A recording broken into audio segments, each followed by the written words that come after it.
ख्रिस्त में मेरे प्यारे भाइयों एवं बहनों, आज हम प्रभु प्रकाश का पर्व मना रहे हैं।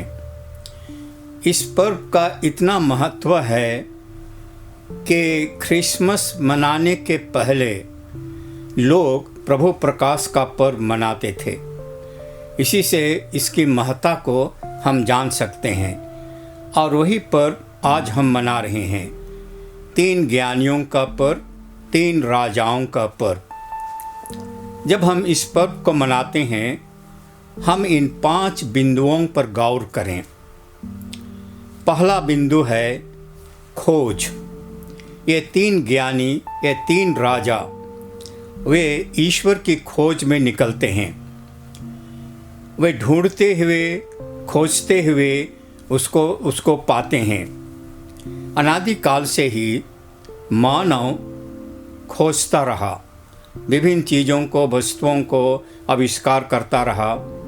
मानव ने आग की खोज की और जिस दिन मानव ने आग की खोज की, उसी दिन मानव सभ्यता की शुरुआत होती है। उसी प्रकार से ये ज्ञानी वे ढूंढने के लिए, उसकी तलाश में वे निकलते हैं और वे पाते हैं। मत्ती 7:7 में लिखा हुआ है कि ढूंढो और तुम पाओगे। वे ढूंढते हैं और वे यीशु को पाते हैं। दूसरा बिंदु है चिन्ह। अनादिकाल से ईश्वर चिन्हों के द्वारा, प्रकृति के द्वारा, विभिन्न घटनाओं के द्वारा अपने को प्रकट करता है और ईश्वर एक चिन्ह देता है उनके लिए, और वह है एक तारा। वे तारे को देखते हैं, एक विचित्र तारा दिखाई देता है और वे अनुमान लगाते हैं कि इस दुनिया में एक बहुत अनहोनी घटना हुई है और वे उस तारे का अनुकरण करते हुए वे आगे की ओर बढ़ते जाते हैं। एक आशा लिए हुए अज्ञात देश की ओर, अज्ञात स्थान की ओर वे आगे बढ़ते जाते हैं। वे नहीं जानते हैं कि तारा कहाँ ले जाएगा, फिर भी उनमें एक आशा है और उसी आशा को लेकर के वे तारे का अनुकरण करते हैं। इसका तीसरा बिंदु है बाधाएं। ये 3 राजा विभिन्न देशों से आए थे, दूर देशों से आए थे और वे यात्रा करते हैं। शायद पहाड़ों, पर्वतों, मरुभूमि, नदी नाले सबको पार करते हुए वे यात्रा कर रहे थे। और एक समय ऐसे आता है जब यह तारा रुक जाता है। मत्ती 2:2 में लिखा हुआ है कि अचानक तारा रुक गया। वे बिल्कुल व्याकुल हो जाते हैं, वे घबरा जाते हैं और वे खोज करते हैं। तब लोग उन्हें बताते हैं कि राजा आप लोगों को बता सकेगा। वे हेरोद राजा के पास जाते हैं और वे जानते हैं कि ईसा का जन्म कहाँ हुआ है, कहाँ होने वाला है। और पुनः वो तारा आगे की ओर बढ़ने लगता है और वे तारे का अनुकरण करते हुए वे वहाँ तक पहुँच जाते हैं। यानी बहुत से कठिनाइयों को, बाधाओं को पार करते हुए उन्होंने ईश्वर को पाया। इसके चौथे विशेषता है कि सफलता। इन्हें सफलता मिलती है क्योंकि ये ढूंढते हैं, ये पाते हैं और ये इतने लंबे यात्रा करते हैं। सब दुख तकलीफ को सहज से सहर्ष ग्रहण करते हैं और बाद में उन्हें कैसे सफलता मिलती है, उन्हें कैसे खुशी होती है जब वे बालक यीशु को वहाँ पर पाते हैं। इनकी आज के पाठ का 5वीं विशेषता है, बिंदु है, और वह है आत्मसमर्पण। जब वे बालक यीशु के पास पहुँचते हैं, वे साष्टांग प्रणाम करते हैं और वे सोना, लोबान और गंधरस उन्हें समर्पित करते हैं, उन्हें चढ़ाते हैं, भेंट में देते हैं और साथ में इस उपहार के साथ अपने को स्वयं वे समर्पित कर देते हैं, आत्मसमर्पण। और सोना, लोबान और गंधरस ये बहुत बहुमूल्य वस्तुएं हैं। सोना राजाओं का प्रतीक है, लोबन ये एक इत्र, एक धूप है, और गंधरस अभिषेक होने वाला तेल है।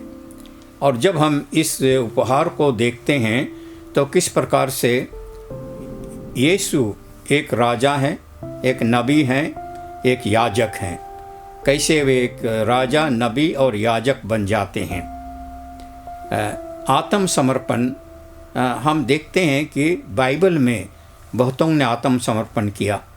माता मरियम संत लूकस चरित सुसमाचार में अध्याय 1 पद संख्या 38 में है कि कैसे वह कहती है कि मैं प्रभु की दासी हूँ, आपका वचन मुझ में पूरा हो।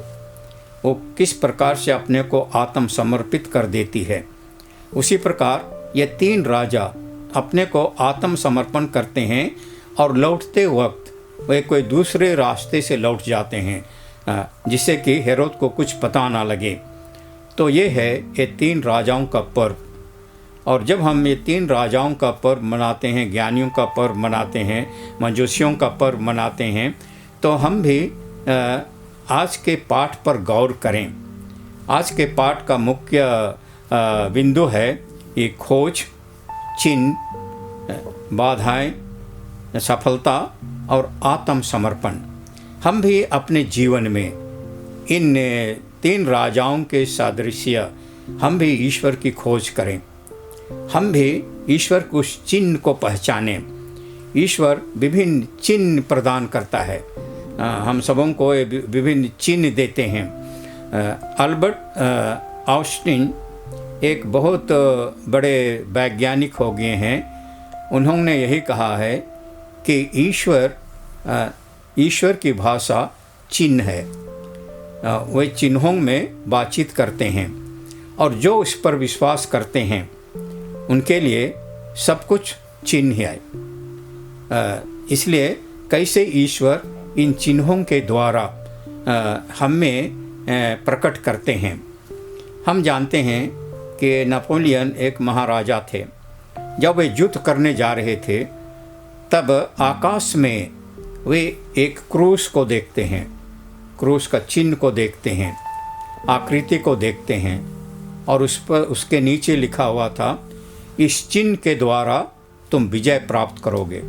और कैसे वे विजय प्राप्त करते हैं और कैसे ख्रिस्तीय साम्राज्य की स्थापना करते हैं। उसके बाद हमारी ज़िंदगी में भी बाधाएं आती हैं, बहुत से रुकावटें आती हैं, बाधाएं आती हैं। हम इन बाधाओं को पार करते हैं और तब हम अंत में अपने को पूर्णतः आत्मसमर्पण कर देते हैं। इसलिए आइए हम इस पर्व को, यह बहुत ही अर्थपूर्ण पर्व है, इसका हर एक शब्द हमको झकझोरता है, हर एक बिंदु हम लोगों को झकझोरता है। हम इस पर मनन करें और एक तारे के समान, कैसे एक तारा एक चिन्ह बन गया, हम भी दूसरों के लिए एक तारे के समान एक चिन्ह बन सकें। पिता और पुत्र और पवित्र आत्मा के नाम पर आमीन।